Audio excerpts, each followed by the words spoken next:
where he is now stationed. He is a local superior to 8 other priests in his town in Atlanta. He's in charge of the Regnum Christi men's group there, which is about, I think he told me, how many teams of men down there? 20? Yeah. 20, about approximately 20 groups of men.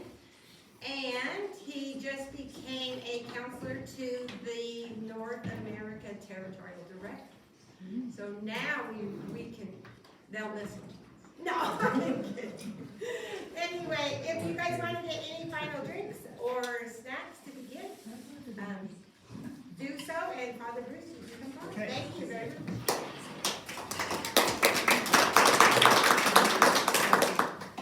So if anybody would like to still grab a glass of wine or a little plate, that's fine. Just do it. Okay, but I'm going to start so this doesn't go on too late. So, of course, you guys know I was asked to speak to you about Catholic marriage, and we all must realize very quickly what a paradox that is, because a priest is unmarried, right? You know, what does a priest have doing telling you guys who have a lot more experience than me about marriage? I mean, I understand the husbands who do not want to come to this, because they're thinking, what is a celibate man going to tell me about the real stuff of married life, right? It would be like if one of you guys would come up to me after 27 years of priesthood and say, hey, Father Bruce, let me give you some advice on the celibate life. And I would say, no, I want to get out of there as soon as possible, right? It's logical. It is logical. But it's paradoxical. But Peter Kreeft, you guys know who Peter Kreeft is? Peter Kreeft says a paradox is not it seems like a contradiction, but it isn't. Paradox is actually true, but it seems like a contradiction. This is one of those cases. It's like, it seems like a priest couldn't tell you anything about marriage, but actually, perhaps he can under certain circumstances. So that's what I'm going to try to do here this evening, is offer you a little bit of, not my wisdom, but the church's wisdom on marriage. Hopefully that can help you guys, okay? So, you know, most priests are not ignorant, of course, of married life, simply because we all grew up in our families. And, you know, in all of our pre-seminary days, when we were out there, most of you know my family and everything. So, you know, you learn a lot just from your parents and that kind of thing, right? Still, you know as well as I do that a person who's never been married, there's a lot of things you don't really understand until you live them, right? That's the case of a priest. So I admit that really humbly and sincerely. There's a lot of stuff you guys know a lot better than I do. Still, a priest can perhaps offer you some pieces of advice on Catholic marriage, I think for 4 reasons. Okay? The first reason is because, as St. John Paul II said, this is the most important reason too. Why maybe I can offer you something that'll be helpful for you. It's because St. John Paul II, quote, says, Jesus Christ is the answer to which every human life is the question. Jesus Christ is the answer to which every human life is the question. In other words, Jesus has all the answers. And since we priests, if we're good priests, we're supposed to be experts in Jesus, well, I think that to the extent that we are, then you can offer good advice about almost anything, because you're trying to do it from Christ's perspective, right? So that's legit. That's legit also for married life. A second reason why it might help is because, you know, you can read good books, and you can read great masters of the human race. I've always wondered why people don't read. You know, there's probably like 20 geniuses of all time in the human race, and they've written books. I've often wondered, why don't people read them? It's like having one of the geniuses of the human race as your best friend, and you can absorb everything you don't know, and you're not smart enough to, but you can read him. Well, that also goes for marriage stuff. Like, if you can read some really good books from masters, which I am not one, but I can read it. And in that case, maybe perhaps also I could offer you some of the stuff that I've read about this from good authors, not from bad ones, right? In fact, most of this talk is that. Third reason, if you're not in the situation, if you're outside of the situation, you have an objective point of view of a problematic situation, that's always helpful. Everybody knows that. When you're inside a situation, it's much harder sometimes to get a good, clear picture of it because you're so involved. So you need somebody who's not involved, for example, an intimate relationship, so they can give you some good advice from an outside perspective, right? We would call it an objective perspective. That's the third reason. And fourth reason, finally, is my sister just said, I've been a priest for 27 years, and I've worked mostly with men, either with young men, seminarian age, and the first part of my priesthood, for the last 10 years, it's been with men, you know, like you guys' age, 30 to 70. You know?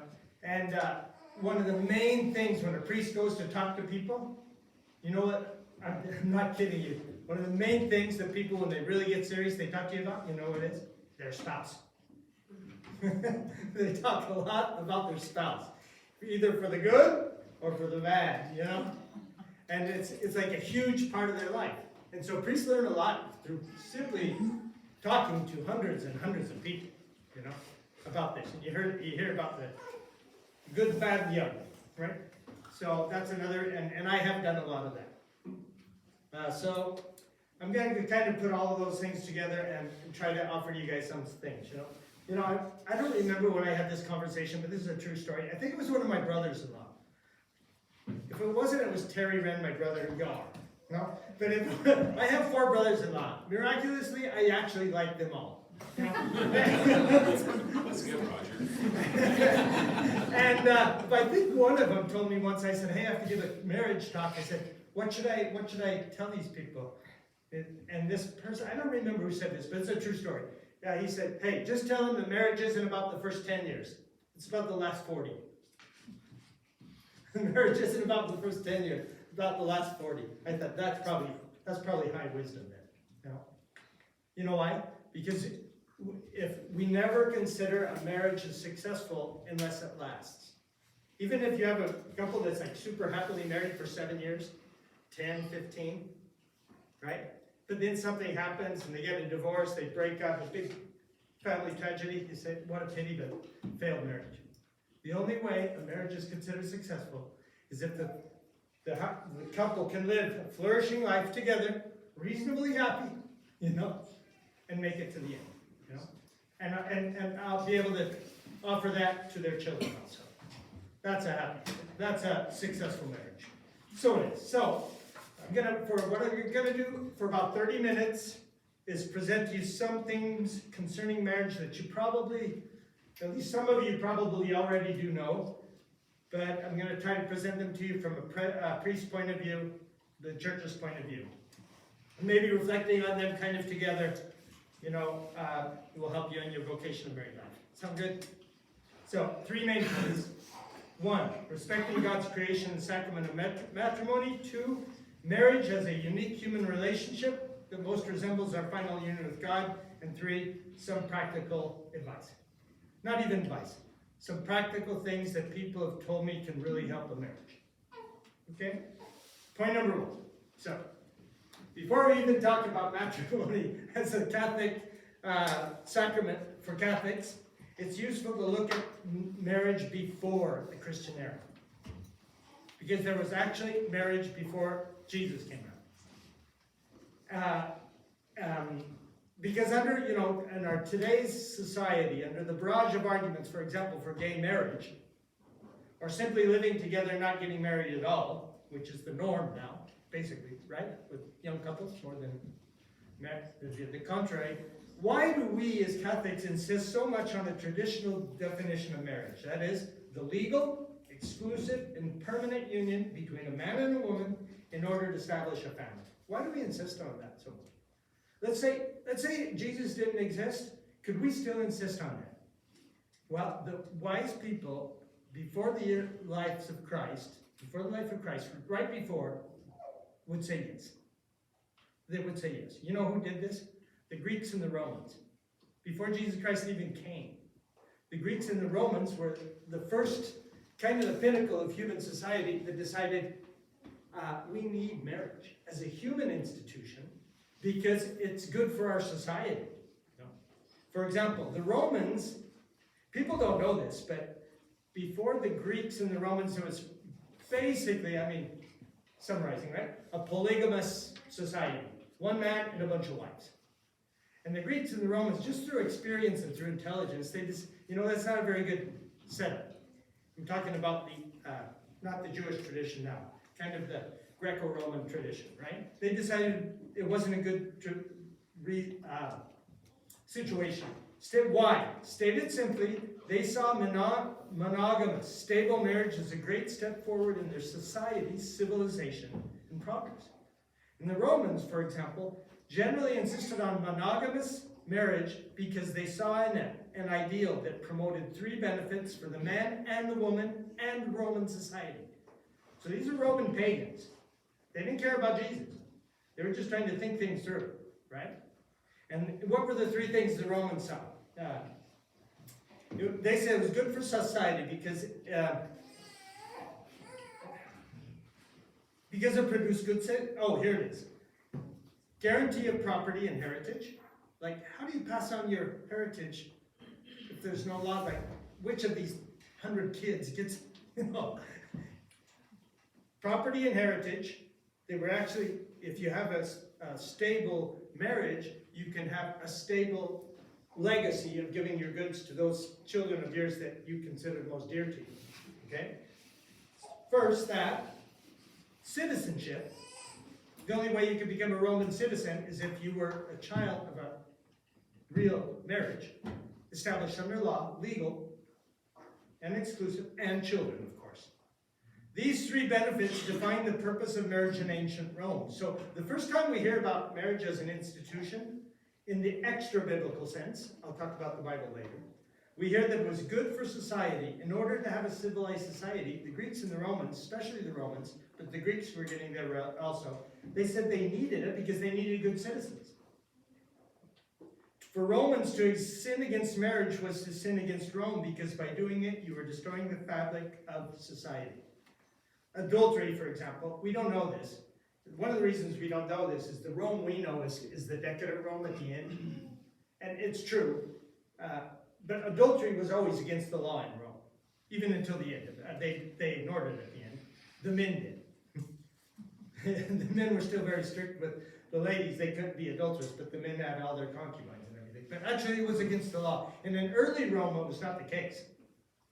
Because adultery was strictly punished even for the man.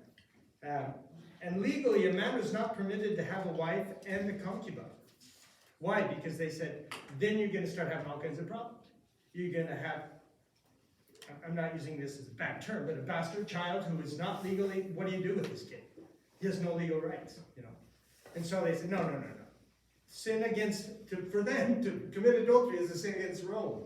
Almost more of the society than against your spouse. We want good, legal, good citizens. Solid, right? In fact, you can see this in the Roman marriage cups of the day.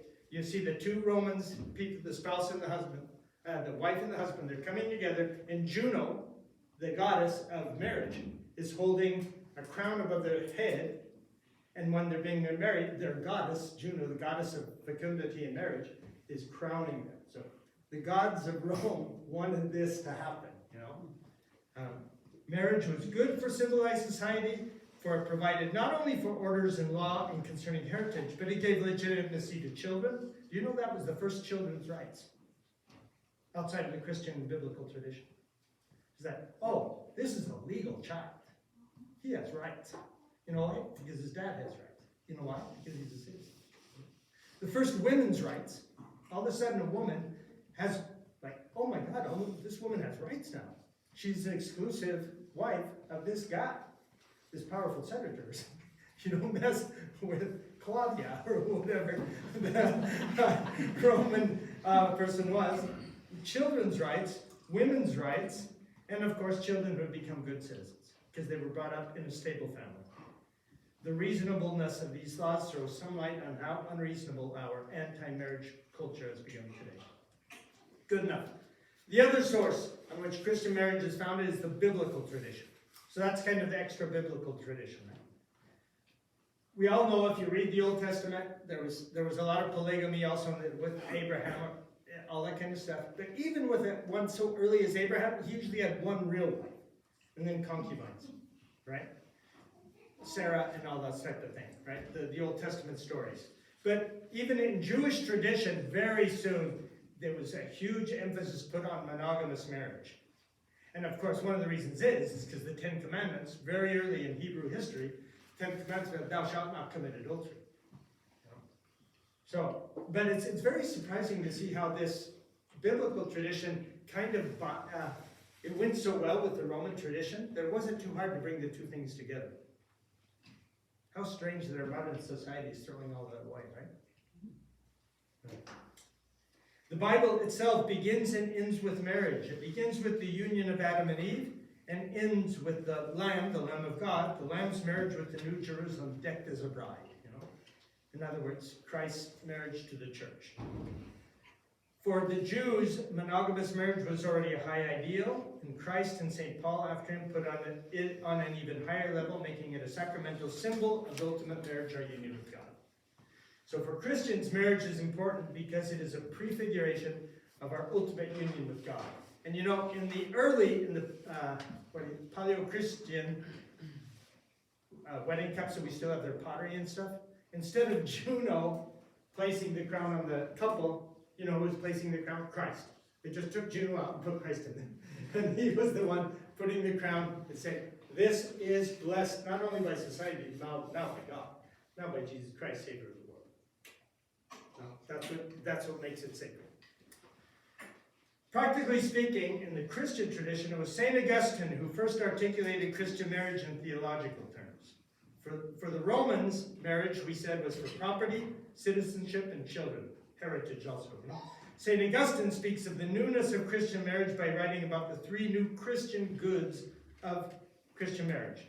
In Latin, it's the bona, the goods. And they are basically, I won't use the Latin. The exclusive fidelity of the marital relationship. It's the good of fidelity, faithfulness. So what St. Augustine said was kind of new about Christian, kind of new and kind of not, but anyway, we'll go with it. St. Augustine said, if you're going to have a Catholic marriage, it has to be exclusive. He called that the bonum fidei, the good of faithfulness or fidelity, like exclusive. 2, the good of the sacrament, the bonum sacramenti. That means that it's not only exclusive, but it's for your whole life. The permanence of the relationship for the whole life, because it's a sacrament. In other words, God seals this. It's not just the law, which, if you could find your way around the law, you'd find a way. It's a vow with God. It's permanent. And the third, bonum prolis, the good of offspring, children. For Christians, therefore, marriage is just as important for society as it was for Romans, but it also helps the Christian complete his ultimate destination, union with God. So why am I telling you all this, my dear friends?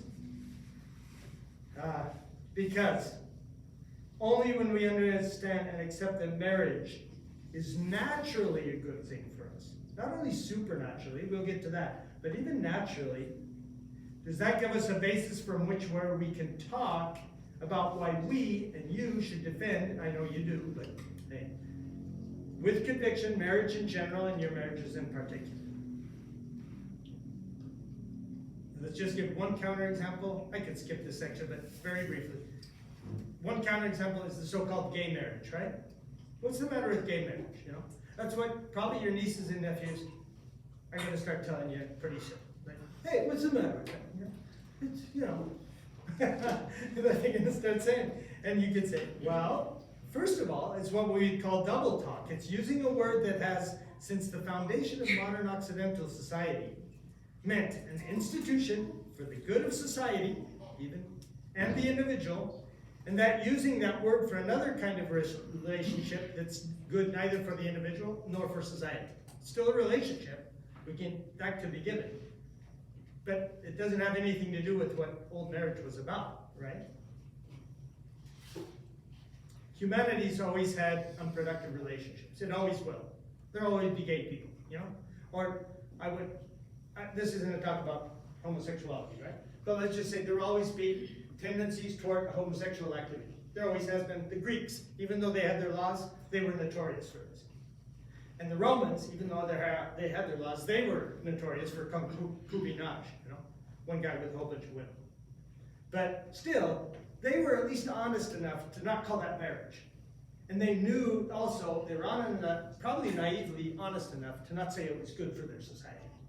They kind of let themselves do it because they wanted to, but they knew it wasn't good for Greek and Roman society. They were honest enough to say it. You know what? Today, we're not honest enough to say it. We say, oh, gay marriages, or all the rest we can talk about. It's like, oh, it's fine. Well, it's not fine. I mean, not if you want a good society. Not if you want children. Not if you want children that are well brought up. Yeah. Who was this? Chesterton. He said it's like talking about birth control. He says birth control is a total bad way of talking. He said, why? He said, because there's no birth and there's no control.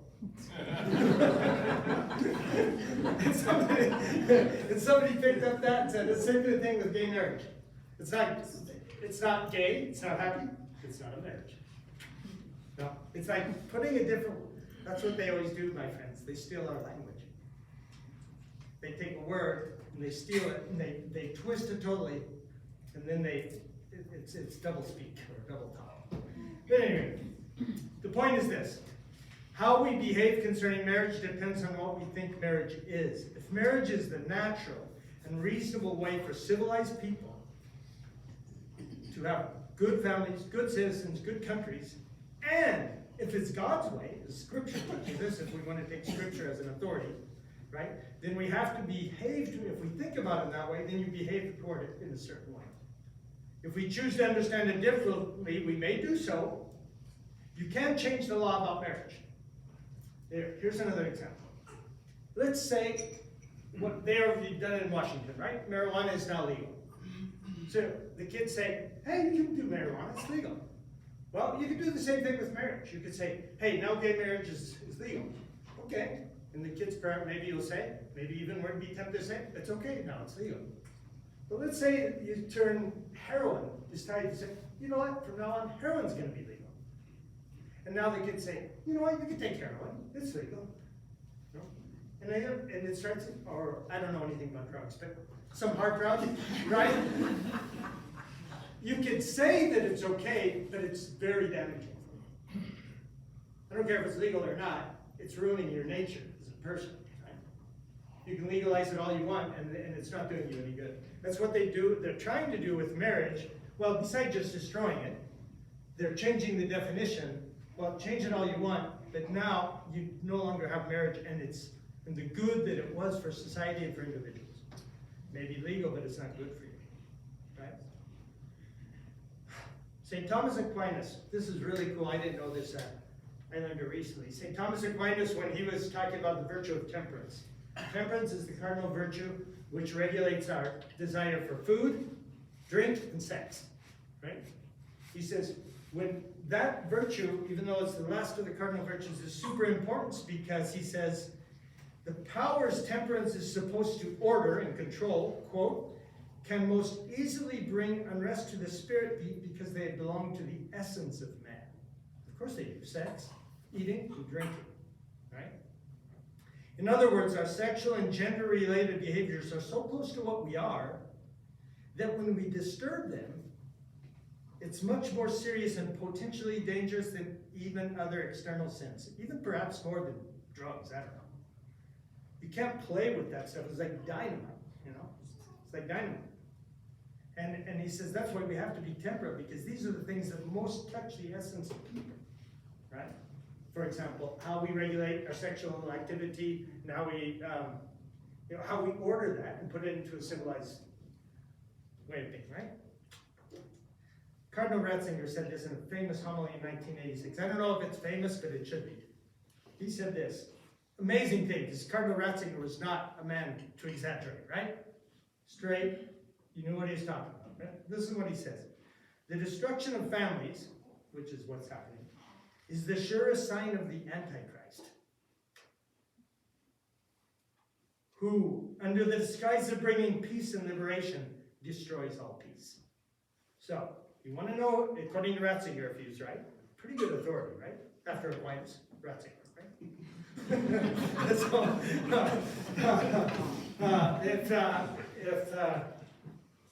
if that's true, and you see all this anti-family stuff coming up, sure sign of the Antichrist. I kind of believe it. All this transgenderism and everything else. But this is not a talk about that, so we will move on. Second point. I think I'll make that in time. For our second point, let's begin with a well-known biblical passage from Ephesians 5:21 through 31. Paul says, or the author of the Ephesians says, be subject to one another out of reverence for Christ. Be subject to one another out of reverence for Christ. This is Bible now. We're talking Bible, right? It then says that wives should be subordinate to their husbands, as the church is to Christ, and that husbands should love their wives just as Christ loved the church. And this is how that passage ends. For this reason, a man shall leave his father and his mother and be joined to his wife, and the two shall become one flesh. This is a great mystery, but I speak in reference to Christ and his church. So St. Paul, again, he raises natural marriage, in itself already a good thing, as we saw, to a new sacramental level. Marriage between a man and woman is not only natural, which is good, following nature, right? Not only good for the persons involved in for society, but it's becoming a symbol of Christ's love for the church and the church's love for Christ. I mean, that's mind-blowing, you know? Wow. You know? But why is that so? Why does St. Paul say that so? Well, I think it's so that why marriage is used as the symbol of Christ's love, because nowhere else in the Bible does it use another symbol for Christ's love for the church. It's like the marriage, St. Paul says. What a weird image to use, huh? But anyway, it's used as the symbol of Christ's love is that among all human relationships on earth, only marriage has as a specific theme or core what you can call mutual love. Okay, follow me here. Okay, that's the only relationship on earth that has as its core, its theme, mutual love. We all know that the innermost core of the relation of the soul to God is love, right? That's the first commandment. Love the Lord your God with all your heart and everything. Our final goal or destiny is our union with God through love. Nothing is more definitive for us or more basic. We all know that, right? How do you gotta love God with all your heart, soul, mind, and strength. And thanks be to God, He loves us. It's like the chain that holds us together.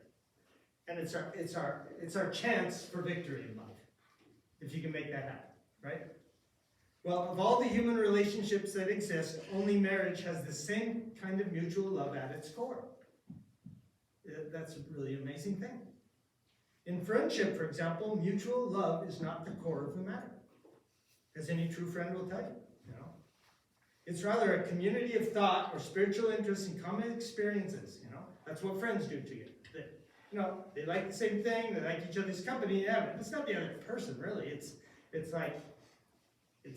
what we have in common. C.S. Lewis talks a lot about this, right? There's another relationship child-parent. That's also a relationship, very intimate and very strong, but it's not marital, it's not mutual love. You know what happens when, in fact, if it is, in Greek it's called storge. It's like parental affection for a child. And what happens, if that becomes too much like a marital relationship, it destroys the poor kid. You know, it's the typical helicopter mom or father who's so much over their kid, the kid never gets independence, the mom can't let the kid go and can't let him grow up a little bit, and it's like, no, it's not a good relationship. It's a different relationship. It's a very important one, but it's different. But in marriage, the fundamental subjective attitude and the objective reason to be is mutual love. And that's very important to realize, because the Catholic view, listen to me, my dear friends, you're going to think I'm a liberal priest when I tell you this. Then it's not true. And I will prove it, okay? The Catholic view is that the meaning of marriage, underline this, is not procreation. It's not procreation. The meaning of marriage. The end of marriage is procreation, the kids. The meaning of Christian marriage is mutual love. and I can prove it to you, by a pope that went way back. Let's see, when is this? Well, I'll get to it, okay? Look, in philosophical terms, if you've ever done a little bit of Aristotelian philosophy, the formal cause of marriage is the mutual love between the two people. The final cause of marriage is the kids. Okay? But the formal one, let's say, it comes first. And that's what gives meaning to it. That's why people who aren't in love shouldn't get married. If the only reason for marriage was kids, you could have people get married, they don't love each other, but hey, that's okay, we'll have kids. Right? At one time in the church, probably because of Protestant influences, for all those super traditionalists out there, this is Protestant. This comes to us from the Protestants. It was thought that procreation and children were the main reason for marriage. But that comes from confusing the end of marriage for its reason to be, its raison d'être, its meaning. And that's not a modern thought. First Christ said it, the two shall become one. Then Paul said it, we just talked about that. Finally, it was articulated theologically by St. Augustine. And finally, if you want the killer for all this, 1930, Pius XI, my friends. No, not one of these modern liberal popes. Pius XI, in 1930, in his encyclical, Casti Conubi, Chaste Wedlock, an encyclical in 1930, says, now listen to this carefully, the primary end of marriage is the procreation and education of children. Thanks be to God, right? He also wrote, the conjugal faith blooms when it is rooted in that more excellent soil, the love of husband and wife, which pervades all the duties of married life and holds pride of place in Christian marriage. There, you know what he was quoting when he said that? He was quoting the Roman Catechism that we have from the Council of Trent. And he goes on, listen to this. The mutual molding of husband and wife, this determined effort to perfect each other, can in a very real sense, as the Roman Catechism teaches, be said to be the chief reason and the purpose of matrimony. It's not even talking about kids here.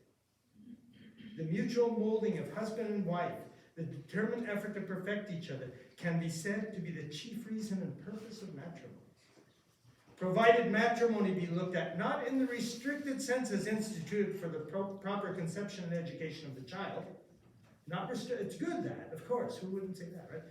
Of course we have to defend that, but it's not restricted to that. But more widely as the blending of life as a whole and the mutual interchange and sharing thereof. So what does that all mean? It means that for a Catholic marriage to be authentic, it's not enough for there to be faithfulness and openness to children. Openness, that's kind of the hallmarks of Catholic marriage, right? We're not supposed to get divorced, we're supposed to have kids, if you can. Right? Put it plainly, right? That's not enough. In fact, the popes would say there's something has to come before that. It's the mutual love between man and wife. That's where it starts. There must be a constant effort on behalf of both partners to practice a real Christ-like love among themselves. Therefore, husbands, it's not enough to be faithful. You have the lifelong task of loving your wives. Wives, this is the same thing for you.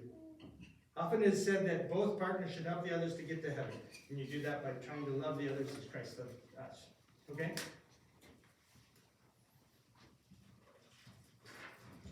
I'm going to skip this part. How about that? Yeah, let's skip it. Keep it brief, right? I don't know. What do you think, guys? Yeah, it's almost 8 o'clock. I'm skipping it.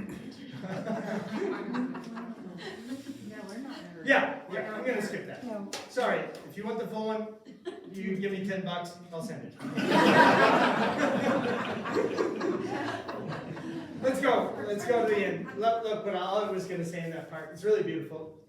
I shouldn't even get into it. Yeah. But anyway, there's this very famous quote by the French author Saint-Exupéry, the guy who wrote The Little Prince. Right? And he says, there's this very famous quote, it often comes up in marriages. It's like, to love another person is not to look at each other, it's to look in the same direction. And that's Saint-Exupéry says that. And everybody loves to put that in marriages and all that kind of stuff. And what I tell people is, but that's totally misquoted. You know what he was talking about? He was talking about the camaraderie between male aviation mail post officers. And back in the World War II, when they formed kind of this club, and they were all looking as if they were trying to make sure the mail was being delivered correctly. You know, it was a group of guys together. They were on a mission, and they were all looking in the same direction. You know what? Because the mutual love, the love that is supposed to be the formal cause of your marriages, is not looking in the same direction, which is good that couples do too. Super important. But it's looking at each other. It's an I-thou relationship, and not a friend relationship. Both are good. But the core of it is this way. It's like, I'm looking at one another. No. Friends always look together. And I hope you can do that, right? That's why it's so important, like, to be of the same faith and everything. But still, the meaning of your marriage is the mutual love. So be it. Some recommended practices. So, from what I just proposed to you, it follows that to be a good spouse, you have to be dedicated and committed to the essence of Christian marriage. How do you do that? I just want to propose to you a few brief recommendations. A little bit more practical, okay? We'll come out of the theory. First, write it down. Underline it. Patience, my friends. Patience. Patience, the virtue of whoever wants to, is the virtue of whoever wants to form a long-lasting and fruitful relationship. Why? Because this very important thing to know, no spouse is perfect. I know you guys know that after all these years of marriage. But anyway, it's good to say, at least for the young ones out there, right? No spouse is perfect. And if there is this I-thou relationship, looking at each other, look, that's what we're supposed to do with God at the end of our lives, is have this I-thou relationship with God where there's basically a molding of my soul to the will of God, right? Yeah, but that's God. You have an imperfect human being on the other side, right? So, part of your love for your spouses will have to manifest itself as accepting the lack of perfection in the other. And I know you guys know this. Perhaps I'm saying things you already know. But what do we call that virtue? Patience. Call that virtue patience. What is patience? According to the New Oxford American Dictionary, it is the capacity to accept or tolerate delay, trouble, or suffering without getting angry or upset. In its original Latin meaning, I often say this, if anybody's ever confessed with me, a few times, they probably heard this. They say, hey, do you know what patience means? No, what does it mean? I said, well, there's this Latin word. It comes from a Latin word that said patio, or pati is the root. You know what that means? I suffer. I suffer. That's what impatience is that circumstances of the other person's making me suffer. I don't like to suffer, so I start doing things I know I shouldn't do. Right? I say, especially to the guys that don't, man up, you can suffer. Well, that's what you're supposed to do for your wife, suffer a little bit.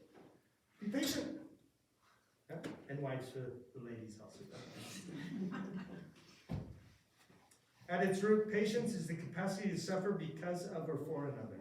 That's why it's so Christian, because that's basically what Jesus did. I mean, Jesus came to this earth to be patient toward the church. Okay? He suffered because of us. And he did it very generously, and very magnanimously, we would say.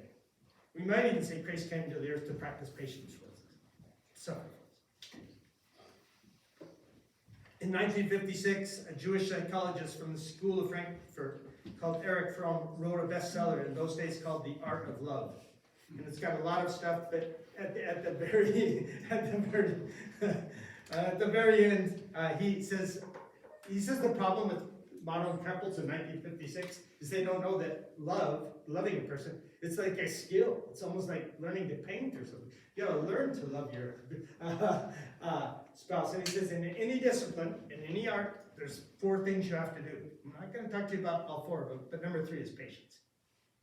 It says if you don't learn patience, you can't really love another person. You gotta be patient. Great. That's the first piece of advice. Second, it's not advice. It's a suggestion that I've read about from people smarter than me about this. Okay? Second, prayer. I think this is true, and I don't know because I'm not married. You guys can ask yourselves this, but I think it's true that there's no better single activity you can do to help grow into the plenitude of Catholic marriage than praying together. That would be cool if we had enough time to give a few testimonies from you people who really know out there, right? But some years ago, the Legionaries, for the you don't know me, I'm a Legionary of Christ. We had the ones in Cincinnati were putting on this marriage retreat, which I never did. This is like once every 5 years for me, this type of thing, right? They were putting on a marriage retreat in Cincinnati, and the goal of the retreat, I called them because I had to give a talk about marriage. I didn't know anything about it. So I said, hey, what do you guys do on these retreats anyway? They said, our one goal for a 3-day marriage retreat is to get the couples to pray together. That's their only goal. Okay? And they told me it's not just pray a rosary together or something, but actually pray like spontaneous prayer together, or at least vocal prayer together or something. And they told me if they were able to accomplish this, they considered the retreat a success. That's the only goal of the retreat, get couples to pray together. Okay? And from what the fathers told me, in almost all cases, it improved the relationship with the couple. Now maybe they were exaggerating, I don't know, I wasn't there. Right? If they weren't exaggerating, they even claimed it even saved some marriages. And they told me a good resolution from their retreat was to go to I haven't even looked at this, okay? But they said there's this thing called coupleprayer.com. coupleprayer.com on the internet. And you get some practical advice like how you can maybe do it with your spouse and I'll pray with them and everything. But I have a bunch of, so I guess I did go to it because I have here a bunch of testimonies from them. I'm trying to keep this brief, so I'll just read like 2, okay? This is from this thing. It says, learning how to successfully pray together has been life-changing for us. After 7 years, for you 7-year people out there, we had a good marriage, but not like now. This is life-changing, and we are so grateful. And then there's another one after 27 years. My wife and I prayed for the first time in 27 years of marriage because of this program. Had it not been for this program, we may have gone the rest of our lives without praying together. So, pray together. You know why I became a priest, you guys? I don't have to do all this stuff. You guys have to do it. Hey, I got my own challenges though too. There's some challenges in the priesthood too. It's just not with the wife, you know. Third point, honesty. Honesty. So when I was preparing a talk like this about 5 years ago, I lived in Chicago, and I knew this real cool couple. They're a Mexican couple. And I knew that the wife, her name was Aida Quiroz. Aida had gone to one of the top universities in Europe, Tübingen, Germany. It's like where Ratzinger studied, you know? And she got there her doctorate in psychology from Tübingen with a specialty in couples counseling. And I was really good friends with this couple. And so she knew it all about this kind of stuff, right? And I asked her, hey, I have to give this talk. Can you give me some advice? What would be the most important aspect of her counseling was? And for her, it wasn't patience, it wasn't prayer. But what she told me, she said the most important thing was convincing the couples to be honest with themselves and with each other. I offer you that advice. Honest. What does that mean? According to her, that means being honest with yourself involves taking time to reflect deeply on yourself, why I want to love my partner or my spouse, and how I can work within our couple to make the other person happy. And perhaps the main point, I'm kind of paraphrasing what she told me, is that being honest means being ready to accept that there are things they have done wrong, accepting my mistakes and my weak points, which is difficult things, and being willing to forgive. In other words, being honest with your poor spouse, you know? The motor of the relationship is honesty because it brings truth into the relationship. As Aida told me, little secrets can become big problems. She told me. According to her, that's the most important. I don't know if it's true. I offer it to you. Last one, communication.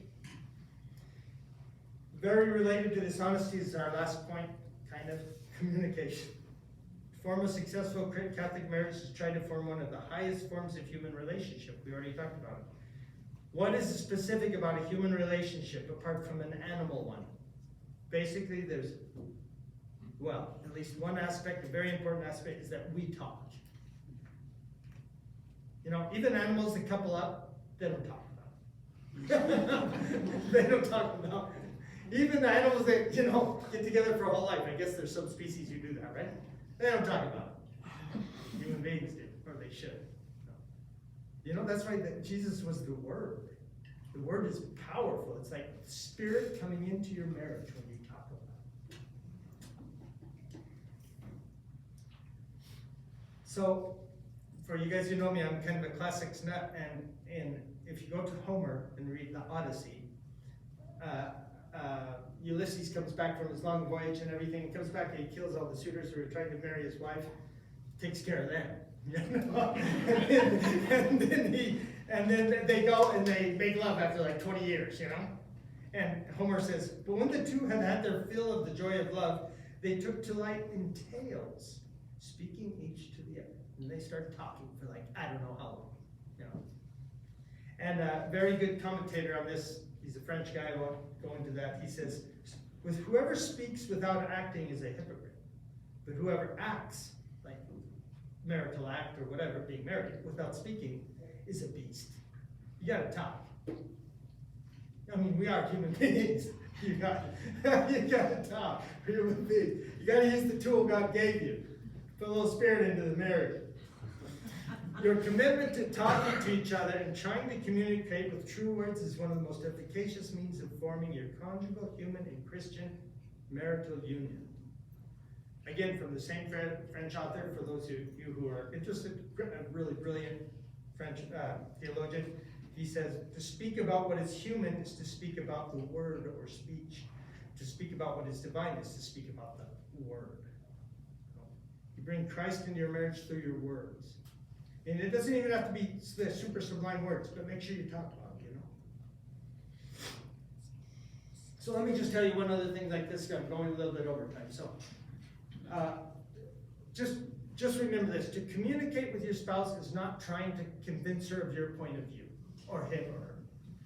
Like, that's not the main point. It's not like who's going to win the argument. That's not what we're talking about. I mean, you can argue if you want. But the main point of that, you know, when you communicate to try to win over the other, to convince the other, you know what that's called? It's called marketing. Like, my product is the best. My idea is the best, right? Please buy this. So, you're convinced of that. No? I don't know if you've ever reflected on this, but the real vocation of language is not marketing, but it's to free the other person for their vocation. Kind of follow me. It's kind of deep, but it's very beautiful, you know. When we talk to another person, it's not to try to make them become like me or to think like me exactly. It's to free them up so that they can come to the truth about themselves. You know? That's what communication is. The truer my communication, then the truer my communion. Communion, the marital communion. And then the great thing of this communion isn't depersonalizing. Wives, your husbands do not become a better husband if he becomes more like you. Like if you convince him to marry. And it's the same with husbands, you know. Your wife doesn't become better if she becomes like you. Right? It's like, you know, that's why God made 2 sexes, you know. Keep a little bit of the difference. But what does help is if you help your wife to become a better her, you know, how God wants her to be. That's what communication does. Like, it opens up a possibility so that it's like an ark that you provide for a person that protects them so that they can become the best person they can possibly be. Something like that, you know. That's what the Holy Trinity is all about, really. You know, I'm going too fast now. But the Holy Trinity is 3 persons in an intimate relationship, but they're different. They're very different. Father, Son, and Holy Spirit. And the Trinity only works because each one respects the other one's personality. And I'm talking a little bit. So, the point of your talking and communication should be not to convince, but to open up a space where both parties can thrive in the healthy and God-given air of truth. St. Augustine says this. I use this with the guys' retreats a lot when I'm trying to get them from swearing, you know. And I tell them, all signs compared to the word are of little consequence, for the word is the principal means that human beings, men, have at their disposition to express what is going on in their souls. It's the main instrument we have, ladies and gentlemen, of saying what's really going on in our souls, according to St. Augustine. So if you want your wife, your husband, to know what's really going on in your soul, you got to talk to them. Right?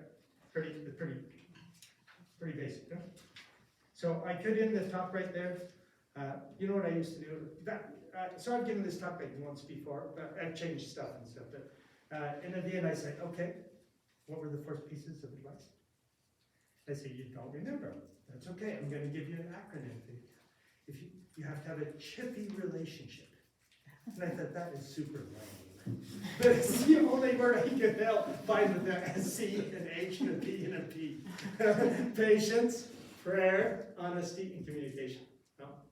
But whatever you guys want, really. Because I thought I could give a summary of this, saying, giving you one more little piece of advice. Should we do it or not? It's really not necessary. Are you guys too tired? No. Jack? No. Good? Okay.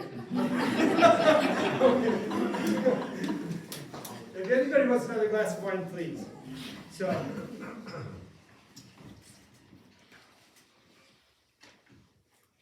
I want to add one thing, because it kind of sums it. If that's too complicated, all that stuff, there's one really simple thing you can think about that really helps marriage, I think. And it's even easier to remember, okay? And I think it does kind of sum it up. And I spoke of this, actually this was part of my homily with Kayla and Pam. I think I used this in your homily. I don't remember anymore. I'm having so many nieces getting married. But I think this was that. But it's a really cool image that comes from the matrimony ritual performed in Lutheran churches, especially in Scandinavian countries. Did I talk to you about the candle? You guys don't remember. No. So, yeah. It's this. In a Protestant marriage, in Scandinavian countries, at least in the more traditional Lutheran saying, in the exchange of vows, a candle is lit, and the bride and the groom hold it together aloft in between them. It's part of the ritual. We don't do it in the Catholic, you know. In the Catholic, we do have the unity candle. It's kind of the same. But they have this, and they put it above themselves, and they process with this thing, this candle above them. What is that supposed to symbolize? Well, it's something like this. This is the idea. Married life isn't easy. You guys all know that? We all know this, because priests know it too. You guys might just think your married life isn't easy. No, almost nobody's married life is easy. I don't know. Maybe that's not some true for some star-crossed lovers out there, you know?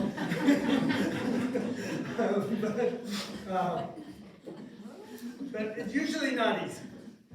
Even when two young people genuinely fall in love, and even add to this their best and most Catholic intentions and honest, being bound to one another person for your entire life has to bring challenges, disagreements, and problems, and usually heartaches. No? And it can't be otherwise because you're different people, and you're normal, and you're not perfect. So Jordan Peterson, I got this a little bit from Jordan Peterson. Probably most of you guys know Jordan Peterson, right? Jordan Peterson says, when you proclaim your vows, it's, quote, it's actually a threat. We are not getting rid of each other no matter what. That's your marriage vows. It's a threat. And it's kind of true, you know. You know, from a practical point of view, when you think about two young kids who get married, they don't even realize this probably. But in all likelihood, you guys didn't pick the best spouse possible. I'm sorry. It's almost statistically impossible. You know why? Because there's 7 billion people in the world. And at least 10 million, let's say, would have been like really good spouses. Maybe even better than your spouse. I know. Well, okay, fine. There's no way you could have. Even you biggest daters out there, there's no way you could have tried all of them. So what did you do? You kind of got married to the girl or the guy who happened to be around, you really liked, and you fell in love. Okay. No? But the probability that you found the theoretically optimal person is almost zero. Okay, 0.0005% or something, right? But that's the whole point. The whole point, that doesn't even really matter. I mean, that God didn't even, I suppose, want that to happen. The whole point is for a marriage to work until death do us part. You don't find the ideal relationship. But from what you have, you make it. You have to, because of your Catholic virtue, your Christian virtue. You know. Kids fall in love, which I said is like super important. You better have that, because if you don't have that, you don't got nothing, right? But you gotta start with that. But then, when things get tough, you have to make the relationship. Okay? How do you make an ideal relationship? This is what I'm getting to. That's where we're coming back to the candle, okay? When problems come up in a relationship, most people think, this may be a little bit of exaggeration. I don't like to say exaggerations anymore, but at least this is often the problem in a marriage is when problems come up, the big question, who's gonna get their way? Mom or dad? No? Husband or wife? Who gets their way? Right? Who's gonna submit to the other one? Either you have that. You might think you either have the henpecked husband, if he doesn't do everything the wife wants, there's hell to pay, right? And life is terrible. Or you have the poor wife who has the abusive husband, maybe not even physically abusive, but just a jerk, you know, who makes his wife do everything he wants. He's the man of the house. And the wife has to submit to me and everything. St. Paul said, you know, that type of thing. You would think that, like, in the best of cases, of course, there's not those extremes. But there is a third option, my friends. And the third option is wife doesn't submit to husband all the time. Husband doesn't submit to wife. The candle above your head. Who do you submit to? Who does the candle symbolize? Christ. Christ. That's what it actually means in this ceremony. Is that the couple can decide that both are going to subordinate themselves to a higher order principle, which for Catholics, of course, is Christ. Something wiser and better than either of them as individuals. A principle that would cement their union not only in their good-willed but fabled virtue or spirit or sacrifice or whatever, but rather an ideal that is better than both of them. That's cool. That's like that's awesome. Like, oh, we got a third option here. You know? That principle is what the candle symbolizes. And so it's Christ in the candle. That's the idea. Right? It's good. So if you both decide that Christ, like the candle, is the law, the ideal, and the goal that rules over both of you, you've suddenly brought something into your marriage like better than both of you, right? Better than both of you, like you can really help out both of you, right? And maybe you can come to agreements a little bit better, you know? Maybe you can be a little bit more humble. Maybe you can be a little bit more patient, you know? That's why I said this point kind of summarizes everything. All that other stuff I said about communicating, patience, and prayer and everything, it's basically doing what Jesus would tell you to do, right? So if you don't remember all that other chippy stuff, just remember the candle, right? So why don't we agree we're going to put Christ in the center of our marriage, and He's the boss, not mom, not dad. He's the boss. All right? So make sure Christ is the light. You know, we started this talk with that. I said, well, how can a priest maybe talk to you guys any truths about this? They said, well, Christ is the answer to every human question. So, if kind of we started with Christ and we ended with Christ, right? Yeah. I didn't even need to talk for 45 minutes. I could have just maybe the Father, the Son, the Holy Spirit. Amen. Okay.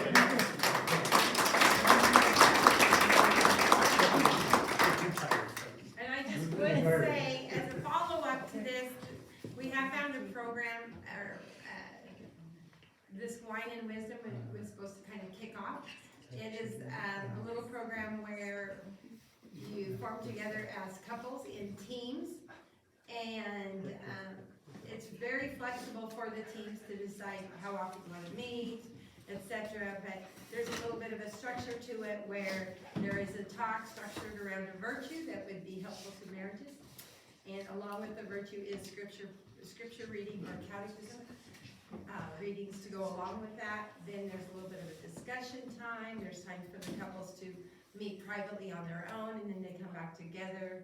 A little bit of a commitment for next time, just so your marriage can grow in any of them can grow in virtue and just make it work better, as Father Bruce said. You know, you got to start somewhere, but there's always room to improve.